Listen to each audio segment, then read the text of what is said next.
ونشهد أن لا إله إلا الله وحده لا شريك له ونشهد أن سيدنا وسندنا وحبيبنا وحبيب قلوبنا وطبيبنا وطبيب ربنا ومولانا محمدا عبده ورسوله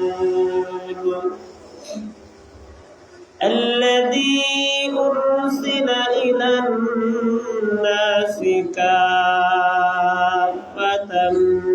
بشيرا ونذيرا وداعيا إلى الله بإذنه وسراجا منيرا أما بعد فأعوذ بالله من الشيطان الرجيم بسم الله الرحمن الرحيم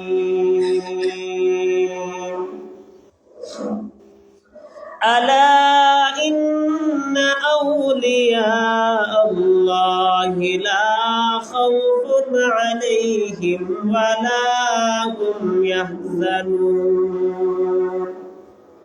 الذين آمنوا وكانوا يتقون لهم البشرى في الحياة الدنيا وفي الآخرة صدق الله مولانا العظيم وصدق رسوله النبي الكريم ونحن على ذلك لمن الشاهدين والشاكرين والذاكرين والحمد لله رب العالمين اللهم صل على محمد وعلى آل محمد كما صليت على إبراهيم وعلى آل إبراهيم إنك حميد مجيد اللهم بارك على محمد وعلى آل محمد كما باركت على إبراهيم وعلى آل إبراهيم إنك حميد مجيد بلغ العلا بكماله كشف الدجى بجماله حسنة جميع خصاله صلوا عليه وعاله محمد آكر كبر کو مٹایا کفر کو مٹا کر صداقت بتایا لا الہ لا الہ الا اللہ لا الہ لا إله إلا الله لا إله لا إله إلا الله لا إله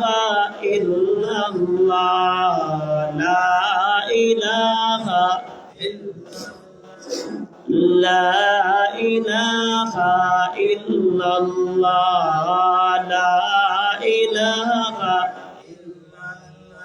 अल्लाह अल्लाह क्या मुबारक नाम है अल्लाह अल्लाह क्या मुबारक नाम है अल्लाह अल्लाह आशिकों का काम है अल्लाह अल्लाह इंच शीरीनी सलाम शेर शुक्रनी कुनत जामन तमाम अल्लाह अल्लाह तू मेरा सत्तार है अल्लाह अल्लाह तू मेरा गफ्फार है ला इलाहा इल्लल्लाह ला इलाहा इल्लल्लाह ला इलाहा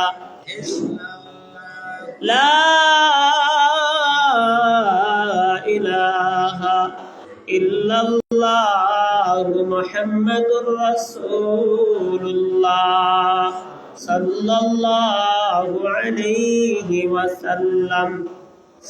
अल्हम्दुलिल्लाह, महान अल्लाह सुब्हानाहु वा ताआलार दरबारे लाख कोटी কালিমাতুশ শুকর এবং সুজুদ যে আল্লাহ সুবহানাহু ওয়া তাআলা অত্যন্ত দয়া করে মায়া করে মহব্বত করে ভালোবাসে। আল্লাহ তাআলা ঘর মসজিদে জুমা নামাজ পড়ার জন্য আমরা কয়েকজন গুনাহগার বান্দাকে সর্বপ্রথম আসার বসার সুযোগ এবং তৌফিক দান করেছে। এই জন্য সকলে আমরা মহান রব্বে কারিমের দরবার সকলে আমরা কালিমাতুশ শুকর আদায় করে আমরা সকলেই পড়ে নিই আলহামদুলিল্লাহ। আল্লাহ পাক রব্বুল আলামিন আমাদেরকে তৌফিক দিয়েছে বিদায় কবুল করেছে বিদায় আমরা সর্বপ্রথম আল্লাহ তাআলার ঘর মসজিদে হাজির হতে পারছি। কে বলেন? আমরা দোয়া করব যারা এখনো আসতে পারে নাই আল্লাহ পাক রব্বুল আলামিন তাদেরকে যেন আল্লাহ তাআলার ঘর মসজিদে আসিয়া জুমা নামাজ পড়ার তৌফিক দান করে। সকলে বলেন আমিন। প্রিয় উপস্থিতি, আল্লাহ পাক রব্বুল আলামিনের নিয়ামত এই জুমা নামাজ পড়াটা ওটা হলো আল্লাহ তাআলার বহুত বড় নিয়ামত। আল্লাহ তাআলা নিয়ামত দান করেছে জুমা নামাজ পড়তে আসতে পারছি। আল্লাহ পাক রব্বুল আলামিনের নিয়ামতের শুকর আদায় করলে আল্লাহ তাআলা নিয়ামত বাড়ায় দিবে। এই মুহূর্তে অনেক মানুষ বিভিন্ন কাজের মধ্যে লিপ্ত আছে, কেউ বা দুনিয়াদারি কাজের মধ্যে আছে, কেউ বা রাজনীতির কাজের মধ্যে আছে, কেউ বা হাসপাতালের বেডে শুয়ে আছে। কি বলেন? কেউ বা এমনও আছে টাকা কিভাবে জোগাড় করা যায়, টাকা কিভাবে বেশি ইনকাম করা যায় এই ধান্দাতেও আছে। কিন্তু আল্লাহ পাক রব্বুল আলামিন তাদের কাছ থেকে ফারেক করে আল্লাহ তাআলার ঘর মসজিদে জুমা নামাজ আদায় করার জন্য, আল্লাহ তাআলাকে সন্তুষ্ট করার জন্য আল্লাহ তাআলা আমাদেরকে এখানে আসার বসার সুযোগ এবং তৌফিক দান করেছে। আল্লাহ তাআলা নিয়ামত দান করেছে।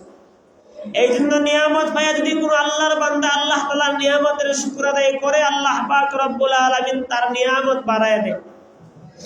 আর আল্লাহ পাক রব্বুল আলামিনের নিয়ামত পাওয়ার পর, নিয়ামত খাওয়ার পর কেউ যদি আল্লাহ তাআলার নিয়ামতের নাশুকরি করে আল্লাহ তাআলা তার কাছ থেকে নিয়ামত ছিনিয়ে নেয় এবং আল্লাহ তাআলা বলে ইন্না আযাবি লাশাদীদ। আল্লাহ তাআলা সেই বান্দাকে কঠিন থেকে কঠিন আযাবের মধ্যে গ্রেফতার করে। দেখেন আল্লাহ সুবহানাহু ওয়া তাআলা আমাদেরকে অসংখ্য অগণিত নিয়ামত দান করেছে, সেই নিয়ামতের মধ্যে আমরা ডুবে আছি। কিন্তু আল্লাহ তাআলার নিয়ামতের শুকর গুজার আমরা হচ্ছি না, আল্লাহ তাআলার নিয়ামতের শুকর আদায় আমরা করছি না। এই জন্য মুমিন তো হর হালতে সব সময় আল্লাহ তাআলার নিয়ামতের শুকর আদায় করবে। যাই হোক প্রিয় হাজিরিন, আপনাদের সামনে আলোচনা করার জন্য পবিত্র কালামুল্লাহ শরীফ থেকে একখানা আয়াতে কারিমার অংশ তেলাওয়াত করেছি। আল্লাহ পাক রব্বুল আলামিনের কাছে আমি তৌফিক কামনা করি আল্লাহ তাআলা যেন আমাকে মুযাকারার নিয়তে, নিজের ইসলাহিয়াতের নিয়তে আল্লাহ তাআলা আমাকে ভোলার এবং আল্লাহ সুবহানাহু ওয়া তাআলা আপনাদেরকে আমলের নিয়তে শোনার তৌফিক দান করুক। সকলে বলেন আমিন। প্রিয় উপস্থিতি, আমার তেলাওয়াতকৃত আয়াতের মধ্যে আল্লাহ তাআলা বলে আলা ইন্না আউলিয়া আল্লাহি লা খাউফুন আলাইহিম ওয়া লা হুম ইয়াহজানুন। আল্লাহ তাআলা বলেন জেনে রাখো নিশ্চয়ই আলা ইন্না আউলিয়া আল্লাহি লা খাউফুন আলাইহিম ওয়া লা হুম ইয়াহজানুন।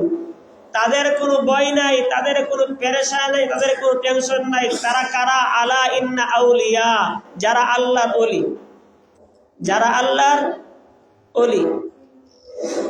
আল্লাহ পাক রব্বুল আলামিন বলেন, জেনে রাখো নিশ্চয় আলা ইন্না আউলিয়া, এদের কোনো টেনশন নাই, যারা আমার বন্ধু, যারা আমার ওলি। আলা ইন্না আউলিয়া আল্লাহি লা খাউফুন আলাইহিম ওয়া লা হুম ইয়াহজানুন। তাদের দুনিয়াতেও কোনো টেনশন নাই, আখিরাতেও কোনো টেনশন নেই। কন্না সুবহানাল্লাহ। প্রিয় উপস্থিতি, আল্লাহ তাআলা বলতেছে আমার ওলি। ওলি হলো দুই জাত, একটা হলো আল্লাহর দৃষ্টিতে ওলি, আর একটা হলো শয়তানের দৃষ্টিতে ওলি। কথা বুঝে আসছে? এটা সত্য, এটা আমার কইতেই বলেন। আল্লাহর দৃষ্টিতে বলি কারা? এদের ব্যাপারে আল্লাহ তাআলা বলে আলা ইন্না আউলিয়া আল্লাহি লা খাউফুন আলাইহিম ওয়া লা হুম ইয়াহজানুন। আল্লাহ ওয়ালা কারা, ওলি কারা? তারপরে আল্লাহ তাআলা বলেন তাদের পরিচয়, আল্লাযীনা আমানু, যারা ঈমানদার, যারা ঈমানদার, ওয়া কানু ইয়াত্তাকুন, এবং যারা তাকওয়াবান, যারা পরহেজগার, তারাই হলো আল্লাহ তাআলার দৃষ্টিতে আল্লাহর ওলি। কথা বুঝে আসছে? যারা ঈমানদার এবং তাকওয়াবান, পরহেজগার, তারাই হলো আল্লাহ তাআলার ওলি। আপনারা জবাব দিবেন, যারা খাঁটি ঈমানদার, যারা পরহেজগার, সেই ওলিকে যখন মসজিদের মিনারা থেকে ডাক দেওয়া হবে, সেই ওলি কোথায় যাবে? মসজিদে আসবে। কোথায় যাবে? কারণ সে তো আল্লাহর ওলি। আর যারা শয়তানের ওলি, এরা কোনো নামাজ পড়া লাগতো না, ঠিক না নি? বছরে একটা নামাজ, একটা রোজা। এরা যাইব, এরা জাগাত। এরা কই যাইব? এরা যাইব, এরা জাগাত। এই জন্য পেয়ারা উপস্থিতি, আল্লাহ তাআলার ওলি কারা? যারা আল্লাযীনা আমানু ওয়া কানু ইয়াত্তাকুন, যারা ঈমানদার এবং যারা মুত্তাকিন, আল্লাহকে ভয় করে, তারাই হলো আল্লাহ তাআলার ওলি। নবীজির হাদিসকে রিজাজ করে উলামায়ে কেরামগণ বলেন, আল্লাহ ওয়ালাদের 5টা গুণ আছে। আল্লাহ ওয়ালাদের কয়টা গুণ আছে? 5টা গুণ আছে। প্রথম নম্বর গুণ হলো, আল্লাহ ওয়ালার প্রথম নম্বর গুণ হলো সে আল্লাহ ওয়ালা। আল্লাহ পাক রব্বুল আলামিনের নিষেধ যে বিধানগুলো আছে সেইগুলো থেকে বিরত থাকে। দ্বিতীয় নম্বর গুণ হলো ফরজিয়াত যতগুলো আছে সেই ফরজিয়াত সে আঁকড়ে ধরে। ফরজিয়াত, ফরজ বিধান, নামাজ, রোজা, হজ ফরজ হলে হজ, যাকাত ফরজ হলে যাকাত, এইগুলো সে আঁকড়ে ধরে। এবং তৃতীয় নম্বর গুণ হলো ওয়াজিবাত। ওয়াজিব যে বিধানগুলো আছে সেই ওয়াজিবাত গুলো সে আঁকড়ে ধরে। চতুর্থ নম্বর হলো সুন্নতে মুআক্কাদা। সুন্নতে মুআক্কাদা সে আঁকড়ে ধরে। সুন্নতে মুআক্কাদা গুলো সে সময় মতোই আদায় করে। পঞ্চম নম্বর হলো নফল ইবাদত। নফল ইবাদত। এখন আমরা বুঝবো, প্রথম নম্বর গুণ হলো আল্লাহ তাআলার নিষেধ বিধানগুলো সে, আল্লাহ তাআলা যেগুলো নিষেধ করেছে সেইগুলো থেকে সে বিরত কেন থাকে? জাহান্নাম থেকে বাঁচার জন্য। কথা বুঝে আসছে? জাহান্নাম থেকে বাঁচার জন্য। আর দ্বিতীয় নম্বর গুণ হলো আল্লাহ তাআলার যত ফরজিয়াত বিধান আছে, ফরজগুলো, এইগুলো কেন পালন করে? জান্নাত পাওয়ার জন্য। কেন পালন করে? ওয়াজিবাত যে বিধানগুলো আছে, ওয়াজিব যেগুলো আছে, এইগুলো পালন করে সে জান্নাত পাওয়ার জন্য। আপনারা কথা বুঝতেছেন? চতুর্থ নম্বর হলো সুন্নতে মুআক্কাদা। এই সুন্নতে মুআক্কাদা সে পালন করে হুজুর আকরাম সাল্লাল্লাহু আলাইহি ওয়াসাল্লামের শাফায়াত পাওয়ার জন্য। কার শাফায়াত পাওয়ার জন্য? হযরত মুহাম্মদ সাল্লাল্লাহু আলাইহি ওয়াসাল্লামের শাফায়াত পাওয়ার জন্য। এই চারটা কাজ হলো। প্রথম নম্বর হলো আল্লাহ পাক রব্বুল আলামিন যা কিছু নিষেধ করেছে সেগুলো থেকে সে বিরত থাকে জাহান্নামের আগুন থেকে বেঁচে থাকার জন্য। দ্বিতীয় নম্বর গুণ হলো ফরজ যতগুলো ফরজ আছে সেই ফরজগুলো সে পালন করে জান্নাত পাওয়ার জন্য। তৃতীয় নম্বর হলো ওয়াজিবগুলো পালন করে জান্নাত পাওয়ার জন্য। চতুর্থ নম্বর বিধান হলো, চতুর্থ নম্বর আল্লাহ ওয়ালার গুণ হলো সে সুন্নতে মুআক্কাদের উপর আমল করে রাসূলের শাফায়াত পাওয়ার জন্য, রাসূলের শাফায়াত পাওয়ার জন্য। পঞ্চম নম্বর গুণ হলো নফল ইবাদত, নফল ইবাদত করে সে আল্লাহ তাআলার নৈকট্য লাভের মাধ্যমে আল্লাহ ওয়ালা হওয়ার জন্য। কথা বুঝে আসছে? যত বাটাই আল্লাহর ওলি হইছে নফল ইবাদতের মাধ্যমেই হইছে। কথা বুঝে আসছে? যতজন মানুষ আল্লাহর ওলি হয়ে গিয়েছে তারা নফল ইবাদতের মাধ্যমে আল্লাহ তাআলার ওলি হইছে। যারা নফল ইবাদত করছে তারা কি ফরজ চাইরা, ফরজ চাইরানি, সুন্নাত চাইরানি, ওয়াজিব চাইরানি, সব কিছু করার পরে দেওয়া বাকি সময় তারা নফল ইবাদত করছে। রাতকে রাত তারা নফল নামাজের মধ্যে কাটায় দিয়েছে, নফল রোজার মাধ্যমে সারা দিন কাটায় দিয়েছে, নফল জিকিরের মাধ্যমে সারা দিন তারা কাটায় দিয়েছে। কাটাইয়াই তারা আল্লাহ তাআলার নৈকট্য লাভ করেছে। এটার ব্যাপারে নবীজি হাদিসে কুদসির মধ্যে বলেন, আল্লাহ ওয়ালার হাত মানে আমি আল্লাহর হাত। কান্না সুবহানাল্লাহ। প্যারা উপস্থিতি, আল্লাহর ওলি হতে হলে আল্লাহ পাক রব্বুল আলামিন বলেন আল্লাযীনা আমানু ওয়া কানু ইয়াত্তাকুন। আল্লাহর ওলি হতে চাও তাহলে তুমি ঈমানদার হয়ে যাও, ঈমানওয়ালা হয়ে যাও, মুত্তাকির হয়ে যাও, তাকওয়াবান হয়ে যাও। নবীগণের দরজা বন্ধ, নবী হওয়া যাবে না, কিন্তু আল্লাহর ওলি হওয়ার দরজা এখনো খোলা আছে। কি বলেন? মহিলারা তো আরো সহজে আল্লাহর ওলি হতে পারে। একজন মা, একজন বোন যদি 5 ওয়াক্ত নামাজ আদায় করে, পর্দা করে, নিজের সতীত্বের হেফাজত করে এবং মাহে রমজান রোজা রাখে এবং স্বামীর মালের হেফাজত করে, স্বামীর খেদমত করে, সেই মহিলা তো সহজেই আল্লাহর ওলি হতে পারে। পেয়ারা উপস্থিতি, একটা ঘটনা মনে হয়েছে কইলাইতাম। মহিলারা, পেয়ারা উপস্থিতি, মহিলারা নবী করিম সাল্লাল্লাহু আলাইহি ওয়াসাল্লাম এক হাদিস শরীফের মধ্যে বলেন পৃথিবীতে যত ফায়দাদার যত বস্তু আছে সবচেয়ে উত্তম হলো একজন নেককার মহিলা। এবং নবী করিম সাল্লাল্লাহু আলাইহি ওয়াসাল্লাম ভিন্ন হাদিসের মধ্যে এটাও বলেন, নবী করিম সাল্লাল্লাহু আলাইহি ওয়াসাল্লাম বলেন পৃথিবীতে আমি নবীজি বিদায় নেওয়ার পর আমি সবচেয়ে বড় ফেতনা রেখে গেছি, মেয়ে হলো ফেতনা, মহিলা হলো ফেতনা। একদিক দিয়ে নবীজি হাদিসের মধ্যে মহিলাদের প্রশংসা করছে, আরেক দিক দিয়ে নবীজি বলছে মেয়েরা ফেতনা। এখন কোন সমস্ত মহিলারা ফেতনা এবং কোন সমস্ত মহিলারা দিনদার বোঝার দরকার আছে কি আছে না? পেয়ারা উপস্থিতি, ইচ্ছা করলে একজন দিনদার মহিলা সারাটা জগৎকে পরিবর্তন করতে পারে। ইচ্ছা করলে একজন খারাপ মহিলা সারাটা জগৎকে খারাপ বানাইতে পারে। কি বলেন? বৃক্ষ তোমার ফলে পরিচয় নাকি? যদি মহিলা ভালো হয় তাহলে সারাটা ফ্যামিলি ভালো বানাইতে পারে, আর যদি মহিলা খারাপ হয় তাহলে সারাটা ফ্যামিলি খারাপ বানাইতে পারে।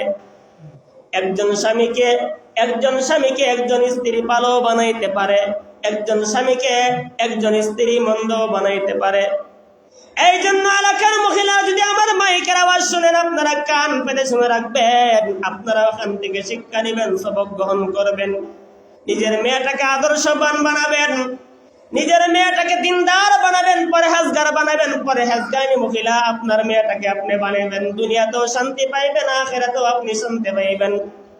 কিরকম? 2 বন্ধু একসাথে চলাফেরা করে, একসাথে খাওয়া দাওয়া, একসাথে চলাফেরা, মিল মহব্বত। ঘটনাক্রমে এক বন্ধুর মেয়ে হয়েছে আর এক বন্ধুর ছেলে হয়েছে। যে বন্ধুর মেয়ে হয়েছে এই বন্ধুরা কিছুদিন পর দুনিয়ার জমিন থেকে বিদায় নিয়ে চলে গেছে। আর যেই বন্ধুর ছেলে হয়েছে এই বন্ধুরা কিছুদিন পর দুনিয়ার জমিন থেকে বিদায় নিয়ে চলে গেছে। আর যেই বন্ধুর মেয়ে হয়েছে এই বন্ধু তার মেয়েটাকে দিয়েছে দ্বীনি লাইনে, মহিলা মাদ্রাসাতে।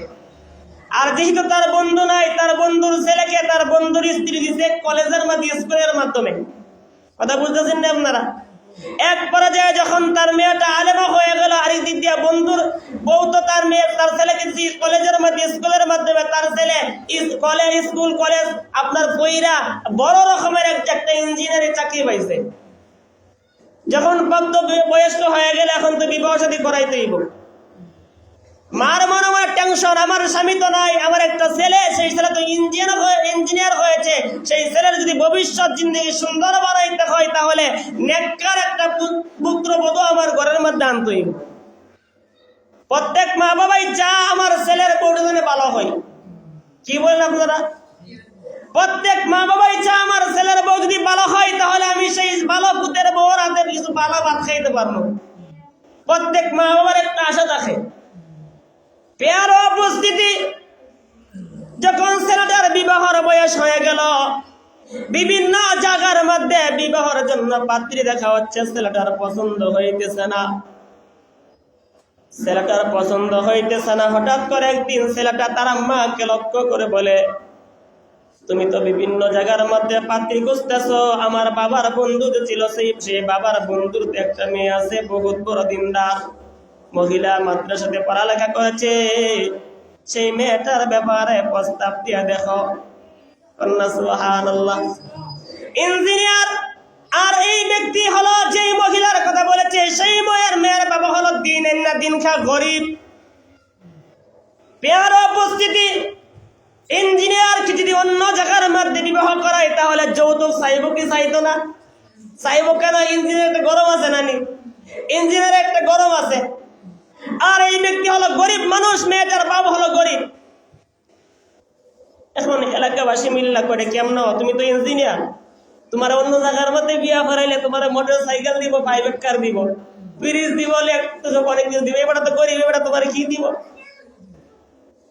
এক পর্যায়ে না, আমি গরিবই চাই, যদি মেয়ে ভালো হয়, মেয়ের এই ছেলের মাও কম, আমার যদি বউ ভালো হয় তাহলে আমার এইগুলো দরকার নাই।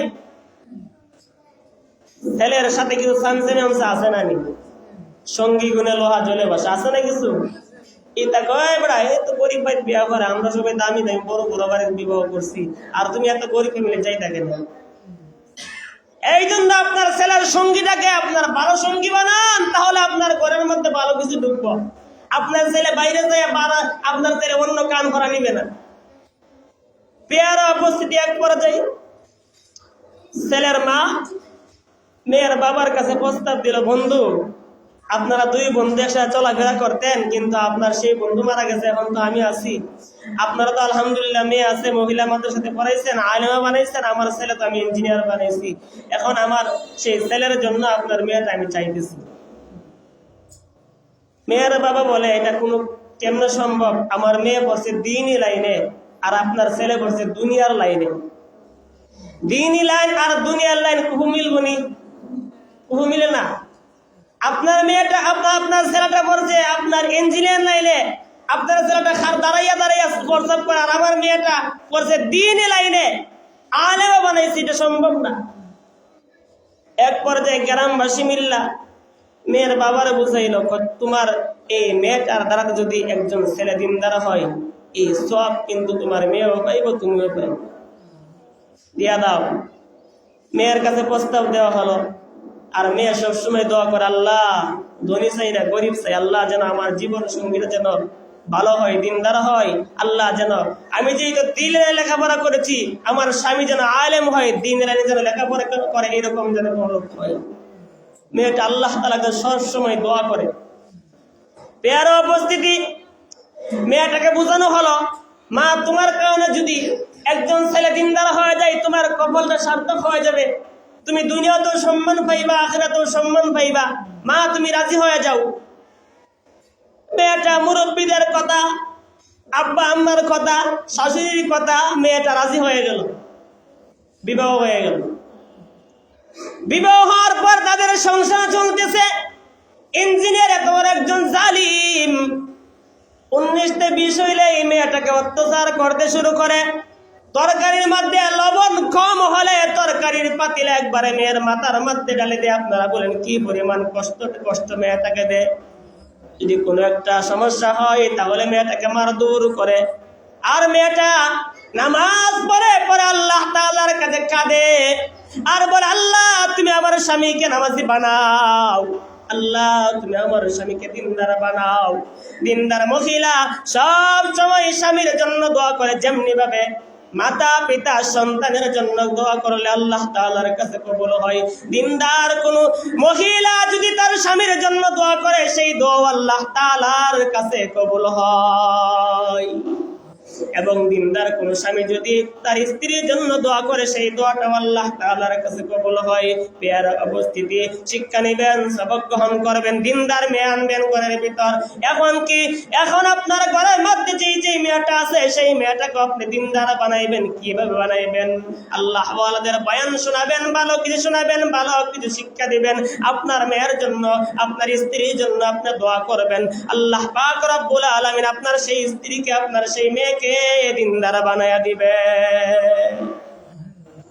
এখন আমরা জিদ বান্ধি, জিদ যদি স্ত্রী কোনো উল্লাহ পাল্লা করে আমি আরো বড় উল্লাহ পাল্লা করি। এর উপস্থিতি আপনার স্ত্রী এক পর্যায়ে আপনার তো রাগ করছে, তা আপনি যদি তার সাথে আবার রাগ করেন দিত আপনার বেজার লাগতো না নি? আপনার স্ত্রী আপনার প্রতি রাগ করছে, আপনি একটু নর্মাল থাকেন। এখন দেওয়া যায় এই বিধি 80 আর আমি ওই দিকে 100, তাহলে একদম ঝগড়া বাজবই। প্রিয় উপস্থিতি, আল্লাহর বান্দি আল্লাহ তাআলার কাছে দোয়া করে, সবর করে, ধৈর্য ধারণ করে, সবর করে, ধৈর্য ধারণ করে। বাবার বাড়ির কোনো অভিযোগ নাই। আর আমাদের সমাজের আর হইল বাবার বাড়ি যাইলে আর আইতাম না, তোমার বাড়ি তারা যাইতাম না, তোমাকে সৈন্য পানি না খাওয়াইয়া আমি ছাড়তাম না। ঠিক না বেডি? কাছে কি আছে না? প্রিয় উপস্থিতি, হে মহিলা, ধৈর্য ধারণ করো, সবর করো। আল্লাহ পাক রব্বুল আলামিন পরিবর্তন করে দিবে তোমার জাহেল স্বামীটাকে, আল্লাহ তাআলা ভালো বানায়া দিবে। তুমি দোয়া করো, চেষ্টা করো, দোয়া করো, আল্লাহ তাআলার কাছে কাঁদো, নিজেও আমলওয়ালা হয়ে যাও। তোমার স্বামী তোমার সাথে খারাপ ব্যবহার করে, তুমি তার সাথে ভালো ব্যবহার করো। প্রিয় উপস্থিতি, এত খারাপ ব্যবহার করে, এত মারধর করে, ফজরের সময় মেয়েটা স্বামীকে ডাক দে, স্বামী উঠেন, ফজরের নামাজ আদায় করেন। আবার সন্ধ্যা সময় যখন বাড়িতে আসে, বাড়িতে আসার পর পাটা মুছে দে, গরম পানি করে দে, বালা বালা খাবারের ব্যবস্থা করে দে, নিজ হাতে পানি খাওয়ায় দে। এরকম মিল মহাব্বত, এরকম মহাব্বত স্বামীকে করতেছে, কিন্তু স্বামী তো মহাব্বতের মর্যাদা বুঝে না। 2 বছর হয়ে গেছে গা সংসার, আর মহিলা দোয়া করতেছে, স্বামীর খেদমতে কোনো কমতি নাই। 2 বছর হওয়ার পর একদিন সন্ধ্যা সময় আসরের পরে যখন অফিস থেকে আল্লাহর বান্দা আইছে, আসিয়া স্বামী স্ত্রী বই চা খাইতেছে, আর মসজিদ থেকে দাওয়াত আর তাবলীগের একটা জামাত আইছে। কন্যা সুবহানাল্লাহ। দাওয়াত আর তাবলীগের জামাত আসিয়া বাড়ির সামনে ডাক দে, বাড়িতে এমুক আসুনি, বাড়িতে এমুক আসুনি। তখন এই মহিলা বলতেছে, তার স্ত্রী বলতেছে, দেখেন কে জানি ডাকতেছে, বাড়ি থেকে দেখেন সে কে ডাকে, তোমার ফেটে ভাল লাগে না? তো এই কথা হয়ে বাইরে দেখে মাশাআল্লাহ ইল্লা মাশাআল্লাহ, মসজিদ থেকে আল্লাহর ঘরের মেহমান আইছে। তার কাছে যাওয়ার পরে দাওয়াত তাবলীগের সাথী ভাই, আপনার এই মুতাকাল্লিম ভাই, রাহাবার ভাই সালাম দিলেন। সালাম দিয়া মুতাকাল্লিম ভাইয়ের হাতে তুলে দিয়েছে, আপনার তাবলীগ আছেন না? তাবলীগের দাওয়াত কেমন? গাছটার দাওয়াত। মুতাকাল্লিম ভাই দাওয়াত দেওয়া শুরু করলো, সালাম দিল, মুসাফাহা করলো। ভাই তৌহিদ, রিসালাত, আখিরাত 3 কথার উপর দাওয়াত দিল। ভাই নগদ চলেন, নগদ চাইলে ভালো হয়, ভাই নগদ চলেন। আল্লাহর ঘরে মেহমানরা আপনার নগদ নেওয়ার জন্য আইছে। দোকানদাররা যেমনি ভাবে নগদ কাস্টমার পাইলে দোকানদাররা মন খুশি হয়, আল্লাহর ঘরে মেহমানরা আপনাদেরকে নগদ নেওয়ার জন্য, আপনাকে নেওয়ার জন্য আসছে। আপনি কি নগদ চলতে পারেন না? এক পর্যায়ে আপনাকে হার মধ্যে রাখিয়েছে, আপনি মাগরিবের সময় যাবেন, এরা গেছে কেন? ঘরের মধ্যে আইছে। আর বিবি তো মনে মনে খুশি। কি বলেন আপনারা? বিবি তো মনে মনে খুশি, আল্লাহ তুমি আমার স্বামীরে কবুল করো, আল্লাহ তুমি আমার স্বামীরে হেদায়েত দান করো। তের অবস্থিত যখন ঘরের মধ্যে আইসে, বিবি কি খেলাইছিল, মসজিদ থেকে কয়েকজন আইছিল, তারা আমার নেওয়ার জন্য আইসে। দেখেন বুঝি মসজিদ, আপনি কি বলছেন? আমি না করছি, তারা আমার বলছে মাগরিবের সময় যাওয়ার জন্য। আপনি জানেন আপনার কাদের সাথে কথা বলে, আপনি জানেন আপনার কাদের সাথে কথা বলছেন, যদি না যান কিন্তু এটা সমস্যা হবে, আপনার যাইতেই হবে। আমার কাপড় দি পাক না, তোমার আমি নতুন কাপড় বাই করে দিন, তবু তুমি মাগরিবের নামাজে একবার না। কন্যা সুবহানাল্লাহ। একজন নেককার স্ত্রী কি পরিমাণ স্বামীকে দিনের পথে আনতে পারে। হে মহিলারা, কোনোদিন করছিলেন এইরকম? তোমার স্বামী দিনদার হইতো, তুমি দিনদার বানানোর জন্য কোনো চেষ্টা করছো নি? পেয়ারা উপস্থিতি, এক পর্যায়ে যখন মাগরিবের সময় গেল মসজিদ, মাগরিবের নামাজের পর 6 নম্বরের বয়ান শুরু হয়েছে, ঈমান আমলের মেহান্নর সম্বন্ধে বয়ান। বয়ান শেষ, আমির সাহেব শুরু করে বলে, এক চিল্লার জন্য কে কে যাইবেন, নগদ লেখেন, নগদ। বারে বারে আমির সাহেব ওই যে অফিসের ইঞ্জিনিয়ারের দিকে বারে বারে নজর দেয়। অফিসার বলতেছে, হুজুর নজর দিলে কাম হইতো না, আমি এমন এক চাকরি করি, আমি মাসে 3 দিন ছুটি আমি পাই না, আমি কেমনে যাবো তাবলীগ? আপনার ছুটির সমস্যা? হ্যাঁ আমার ছুটির সমস্যা। আপনার ছুটির ব্যবস্থা আমরা করে দিব ইনশাআল্লাহ। সুবহানাল্লাহ। আল্লাহর বান্দা বাড়িতে গেছে, বাড়ি যাইয়া স্ত্রী কইছে, কি কইছে? আমার কয়েক ছেলে লেগে যাইতাম। আপনি কি কইছেন? আমি বলছি ছুটির সমস্যা। তারা কি বলছে? তারা বলছে ছুটির ব্যবস্থা করে দিবে। সুবহানাল্লাহ। স্ত্রী দিন রাতে তাহাজ্জুদ নামাজ করে আল্লাহ তাআলার কাছে দোয়া করছে, আল্লাহ তুমি আমার স্বামীকে কবুল করো, আল্লাহ তুমি আমার স্বামীকে এক চিল্লা দেওয়ার মতো আল্লাহ তুমি তার মনটা নরম করে দাও। সুবহানাল্লাহ। পরের দিন আল্লাহর বান্দা গেছে অফিসের মধ্যে, দাওয়াতে তাবলীগের আমির সাহেব এবং সাথে আর 3 জন নিয়ে চলে গেছে সেই অফিসে। ঠিকানা রাখছে কি? অফিসে চলে গেছে, যাইয়া প্রধান যে অফিসার আছে তার কাছে চলে গেছে। এই আল্লাহর বান্দার কাছে গেছে, আমার কাছে না, ওই যে প্রধান জেলা এলাকায় যাইছে, যাইয়া সালাম দিল, মুসাফা করলো, দাওয়াত বিকাশ। আপনারা তো বুঝুন কেমন দাওয়াত দেওয়া লাগে। দাওয়াত দিল, ভাই আপনাকে নগদ নেওয়ার জন্য আসছি, ভাই আপনাকে 40 দিনের জন্য চাচ্ছি। উনি বলতেছে, আমি এত বড় অফিসের মালিক, আমি যাইতে পারবো না, আমার সময় নাই, আমি যাইতে পারবো না। আপনি যদি না পারেন তাহলে আপনার নিচে যে আছে এরা দিয়ে দেন। কন্যা সুবহানাল্লাহ। ঠিক আছে, আমার নিচে যে আছে আমি 45 দিনের ছুটি দিয়ে দিলাম। নিচে গেলা, ওই যে মহিলার স্বামী, ছুটি মঞ্জুর, দরখাস্ত নিয়ে আল্লাহর বান্দার সামনে উপস্থিত। এখন তো না যায় কোনো উপায় নেই, এখন যাই দিব তার ছুটি মঞ্জুর। আল্লাহর বান্দার হাতের মধ্যে আমির সব কাগজ দিলেন, আপনার ছুটি মঞ্জুর হয়ে গিয়েছে, আপনি বাড়িতে চলেন। বাড়িতে আসলেন, বাড়িতে আসলে বিবিকে বলে, হ্যাঁ বিবি, তোমার দোয়া মনে হয় আল্লাহ তাআলা কবুল করেছে, আল্লাহ তাআলা আমাকে হেদায়েতের দিকে ডাকছে। হ্যাঁ বিবি, আমার কাপড় চাপড় রেডি করে দাও, আমি এক চিল্লা দেওয়ার জন্য চলে যাব। চিল্লাই চলে গেলেন, চিল্লা চলতেছে, চিল্লাই চলে গেলেন। এইভাবে 3 দিন করে 3 দিন হয়ে গেল, 18 দিন হয়ে গেল, কয় দিন হয়ে গেল? 18 দিন হয়ে গেল। ওনাকে আমির সাহেব খেদমতের জন্য দেয় না, কারণ অফিসার আনতে পারতো না। অফিসার একদিন বলতেছে, আমির সাহেব খেদমতে খুদা রাজি, আপনারা কইনানি? হ্যাঁ, খেদমত চাই নাই, খেদমতে খুদা রাজি, খেদমত আল্লাহ তাআলা রাজি, খেদমতে আল্লাহ তাআলা রাজি। আমির সাহেব আমাকে আজকে আপনি খেদমত দেন, আমি খেদমত করব। প্রিয় উপস্থিতি, যখন খেদমত দেওয়া হলো, রান্নার সময় আসলো, রান্না শুরু হয়ে গেল, রান্না করতেছে, সাথে আর 2 জন আছে। মাগরিবের নামাজের সময় হয়ে গেল।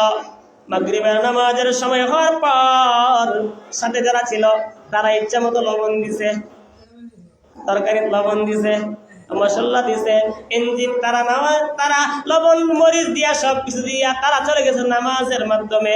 আল্লাহর বান্দা মনে মনে ভাবছে, ইঞ্জিনিয়ার মনে মনে ভাবছে, তারা মনে হয় তরকারির মধ্যে মশলা লবণ মনে হয় দেয় নাই, আমি আর একটু দিয়া যাই, আমি আর একটু খেলাম। পেয়ার উপস্থিতি, যখন আপনার হেই আল্লাহর বান্দা ইঞ্জিনিয়ার মানুষ কোনদিন রান্ধে না, বিবির শরীরের মধ্যে রান্না একটু উল্টা পাল্লা হইলে তরকারি পাত্তা ডাইলা দিত। এই আল্লাহর বান্দা তরকারির মধ্যে মশলা দিল, নামাজের মধ্যে দাঁড়াইলো। এশারের পর যখন খাওয়া দাওয়ার পালা চলে আসলো, মেহমানদারি করতেছে, সবাই খাইতেছে, খানার যে হাল অবস্থা কেউ কিছু বলতেছে না, সবাই খুশি খুশি মনে খানা খাইতেছে। তাবলীগের মধ্যে একটা সূরত হলো, খানার মধ্যে কোনো দোষ ধরা যাবে, খানার মধ্যে কোনো দোষ ধরা যাবে না। সকলেই খাইতেছে, আলহামদুলিল্লাহ, সকলেই খাইতেছে। ভাই আর তুলন না, আলহামদুলিল্লাহ, আর লব না ভাই, আর লব না। পেয়ারা উপস্থিতি, এক পর্যায়ে সকলে যখন খানা খাইলো, অফিসের যখন অফিসের আল্লাহর বান্দা ইঞ্জিনিয়ার যখন আপনার খানার সময় হয়ে গেল, এই আল্লাহর বান্দা যখন খানা মুখের মধ্যে দিল, খানা মুখের মধ্যে দিয়ে দেখে এত পরিমাণে লবণ মশলা হয়েছে, খানার মতো কোনো যোগ্য না। মনে হয়ে গেল হ্যাঁ, খানার মধ্যে উল্টা পাল্লা হইলে বিবিরে কি পরিমাণ অত্যাচার করতাম, আজকে আমি যে পরিমাণ কাজ করাইছি, আমার দিকে কিচ্ছু কইছে না, আমার দিকে মুখের কথাও কইছে না। হেদায়েতের মালিক কে ভাই? আল্লাহ পাক রব্বুল আলামিন হেদায়েত দিচ্ছে, আল্লাহর বান্দা কাঁদতেছে, আল্লাহর বান্দা কান্নাকাটি করতেছে। আমির সাহেব বলে, বাবা আপনি কান্দেন কেনে? তখন বলতেছে, আমার স্ত্রীর সাথে আমার এই হালাত, আমার স্ত্রী যদি চার মধ্যে লবণ বেশি হইতো, চিনি বেশি হইতো, আমি তার শরীরের মধ্যে চা ঢালিতাম, তরকারি ঢালিতাম। আজকে আমি রান্না করলাম, আমার রান্নাটা ভালো হয় নাই, কোনো আল্লাহর বান্দা আমাকে কিছুই বলে নাই। হে আমির সাহেব, আপনি দোয়া করেন, আমি যদি হায়াতে জিন্দেগি লম্বা পাই, আমি বাড়িতে যাইয়া আমার স্ত্রীর কাছে আমি ক্ষমা চাইব। আল্লাহর বান্দা বাড়িতে এসে 40 দিন পর আয়া বলে, স্ত্রী তুমি আমার ক্ষমা করে দাও, স্ত্রী তোমার অবদানে আমি এই পর্যন্ত আজ দ্বীনের পথে আসলাম। পেয়ারা উপস্থিতি, এখন এই ঘটনা থেকে আমরা কি শিখলাম? এই ঘটনা থেকে আমরা এটাই শিখলাম, একজন নেককার স্ত্রী একজন বদকার স্বামীকে দ্বীনের পথে আনতে পারে। কথা বুঝে আসছে? এই জন্য আল্লাহ পাক রব্বুল আলামিন বলেন, আলা ইন্না আউলিয়া আল্লাহি লা খাউফুন আলাইহিম ওয়া লা হুম ইয়াহজানুন। আল্লাহ ওয়ালা কারা? আল্লাহ ওয়ালাদের কোনো টেনশন নাই, কোনো পেরেশানি নাই। আল্লাহ পাক রব্বুল আলামিন আল্লাহ তাআলা বলেন, আল্লাযীনা আমানু ওয়া কানু ইয়াত্তাকুন। আল্লাহর ওলি কারা? যাদের কাছে দুইটা গুণ আছে, আল্লাযীনা আমানু, যারা ঈমানদার, আল্লাযীনা আমানু ওয়া কানু ইয়াত্তাকুন, যারা আল্লাহ পাক রব্বুল আলামিনকে ভয় করে, আল্লাহ পাক রব্বুল আলামিনকে ভয় করে যারা পরহেজগার, তারাই তো আল্লাহ পাক রব্বুল আলামিনকে ভয় করে। আপনারা কি বলেন? আল্লাহ পাক রব্বুল আলামিনকে কারা ভয় করে? আল্লাহ পাক রব্বুল আলামিন বলেন, ইন্নামা ইয়াখশাল্লাহা মিন ইবাদিহিল উলামা। আল্লাহ পাক রব্বুল আলামিনকে ভয় করে একমাত্র উলামায়ে কেরামগণ। প্রিয় উপস্থিতি, আল্লাহ ওয়ালা কারা? আল্লাহ ওয়ালার কোয়ালিটি কি? যে কোনো মানুষ যদি শায়েখ দাবি করে, আল্লাহ ওয়ালা দাবি করে, হওয়া যাবে না। আশরাফ আলী থানভী রাহমাতুল্লাহি আলাইহি ওনার একটা কিতাবের মধ্যে লিখেছেন, আল্লাহ ওয়ালাদের পরিচয় হলো, যেই ব্যক্তি আল্লাহ ওয়ালা দাবি করবে, শায়েখ দাবি করবে, তার কাছে কমপক্ষে কয়েকটা গুণ থাকতে হবে। এর মধ্যে প্রথম নম্বর গুণ হলো, তার চেহারার দিকে তাকাইলেই প্রমাণ পাওয়া যাবে সে আল্লাহ ওলি শয়তানের ওলি। কথা বুঝে আসছে? তার চেহারার দিকে তাকাইলেই বোঝা যাবে সে আল্লাহর ওলি না শয়তানের ওলি। তার চেহারা একবারে মাথা থেকে শুরু করে পাওয়ার পাতা পর্যন্ত নবী করিম সাল্লাল্লাহু আলাইহি ওয়াসাল্লামের সুন্নাত, দাড়ি, লম্বা জামা, পাগড়ি আছে কি আছে না? আল্লাহ ওয়ালাদের কোয়ালিটি, আল্লাহ ওয়ালা সিনার মাপকাঠি। দ্বিতীয় নম্বর হলো, তার কাছে কোরআন ও হাদিসের জ্ঞান থাকতে হবে, ফিকহ শাস্ত্রের জ্ঞান থাকতে হবে, সিয়াসিত্তা, এই যে বড় বড় কিতাবগুলো আছে, এই কিতাবগুলো পড়ার জ্ঞান থাকতে হবে। সেই হলো আল্লাহর ওলি। এখন বুম্মালে আলহামদুলিল্লাহ সূরা শুদ্ধ করে কইতে পারে না, আমরা বিদ্যাবি করে, নামাজ নাই, রোজা নাই, মসজিদে আসে না, এইবারে পীর দাবি করে।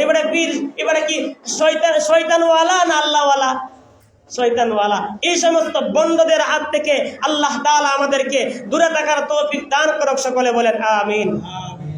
আল্লাহ ওয়ালার সহবতে গেলে আল্লাহ ওয়ালাই হওয়া যায়, আর শয়তানওয়ালার সহবতে গেলে শয়তানওয়ালাই হওয়া যায়। আপনারা কথা বুঝতেছেন নি? প্রিয় উপস্থিতি, আল্লাহ ওয়ালার গুণ হলো, আল্লাহ ওয়ালার চেহারার দিকে তাকাইলে আল্লাহ তাআলার কথা স্মরণ হবে। আল্লাহ ওয়ালার গুণ হলো, আল্লাহ ওয়ালার কাছে ইলম থাকবে, ইলম অনুযায়ী আমল থাকবে, সব বিষয়ের জ্ঞান থাকবে। সেই হলো আল্লাহ ওয়ালা। আল্লাহ ওয়ালার গুণ হলো, সে যে আল্লাহ ওয়ালা হয়েছে, সে যে মুরিদ করে, সে যে বায়াত করে, সে ঈমান আমলের বায়াত করবে। সে আপনার শিরকের দিকে থাকবে না, সে আপনার তার সিজদা পাওয়ার জন্য ডাকবে না, সে ডাকবে একমাত্র ঈমান আমলের টাকাই ডাকবে। সে এমন ভাবে ডাকবে, তুমি আমার কাছে আসো, তোমার মা বাবার খেদমত করো, তুমি আমার কাছে আসো, তুমি 5 ওয়াক্ত নামাজি পড়ো। কথা ঠিক কিনা? নিজের মা বাবা বছরে 5 কেজি গোশত খাইতে না, আর আস্থা বড় গরু কার দর বড়। আল্লাহ তাআলা আমাদেরকে বুঝার তৌফিক দান করুক। সকলে বলেন আমিন। প্রিয় উপস্থিতি, আল্লাহ ওয়ালার গুণ হলো সেই ব্যক্তি যে ব্যক্তি মুরিদ যে করবে সে ইজাজত প্রাপ্ত কিনা, তার আর আগা গোড়া ঠিক আছে কিনা। তার আগাগোড়া কি আছে, ঠিক আছে কিনা? উনি হলো আল্লাহ ওয়ালা। আল্লাহ ওয়ালাদের আরো অনেকগুলা সিফাত আছে, অনেকগুলা গুণ আছে। আল্লাহ পাক রব্বুল আলামিন আমাদেরকে সঠিক আল্লাহ ওয়ালা চিনে বাছাই করে আল্লাহ ওয়ালার কাছে যাওয়ার তৌফিক দান করুক। সকলে বলেন আমিন। সকলের একটা দাওয়াত দেই। আজকের লাকমা জাতীয় দ্বীনি মাদ্রাসার মাহফিল, এখানে 2 জন আল্লাহ ওয়ালা আসবে। কয়জন আল্লাহ ওয়ালা আসবে? 2 জন। শায়খ আল্লামা ইকবাল বিন হাসিম, বহুত বড় আল্লাহ ওয়ালা, তার কথাগুলো চমৎকার সুন্দর কথা। আরেকজন আল্লামা নুরুল ইসলাম বারৈগ্রামী হুজুর, তার কথাগুলো চমৎকার সুন্দর। আপনারা সকলে তাদের সহবতে যাবেন তো ইনশাআল্লাহ? আল্লাহ তাআলা আমাদেরকে আল্লাহ ওয়ালা সহবতে যাওয়ার তৌফিক দান করুক। সকলে বলেন আমিন। ওয়া আখিরু দাওয়ানা আলহামদুলিল্লাহি রাব্বিল আলামিন।